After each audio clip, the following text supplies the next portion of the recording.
Jenny had always been afraid of the dark. She had lost her sight at a young age, and the world had always been a frightening place for her. But she had learned to cope, and she had always felt safe as long as she was with her husband. He was her rock, her guide, and she trusted him completely. So when he left for a short business trip, leaving her alone in their house, Jenny was terrified. She had never been on her own before, and the thought of it filled her with unease. But she knew that she had to stay strong. She was a grown woman, and she couldn't let her fears take control. So she went about her day, doing all the things she normally did.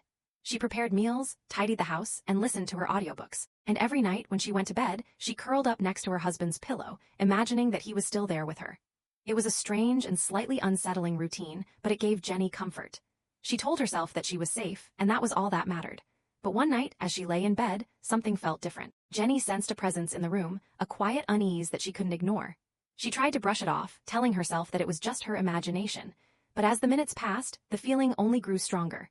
Jenny couldn't take it anymore. She reached out and touched her husband's pillow, hoping to feel its familiar softness. But instead of the fabric she expected, she felt something cold and damp. She pulled her hand back in horror, her heart pounding as she realized she wasn't alone. There was something in the room with her, something wrong. She could feel it breathing near her neck, and she knew she had to get away.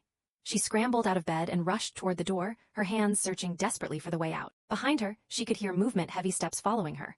She stumbled and fell, her hands scraping against the floor as she tried to crawl forward. She could feel it getting closer, its breath hot against her skin. Just when she thought it was over, she heard a voice in the darkness. It was her husband, his voice filled with worry as he called her name. Jenny's heart lifted with hope. She pushed herself up and ran toward the sound, reaching out to find him. But as she got closer, something felt off.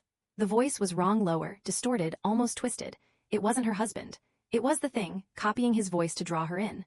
Jenny stopped abruptly, panic flooding her chest as she searched for another way out. She couldn't let it catch her, not after everything. She turned and ran again, her footsteps echoing as she tried to escape. Behind her, the creature followed, faster now, closing the distance. She didn't know how much longer she could keep going, but she knew she had to try. She had to survive. But it was already too late. The creature was too quick, and before she could react, it was on her. She screamed as its claws tore into her, sharp and merciless. She fought with everything she had, but it made no difference.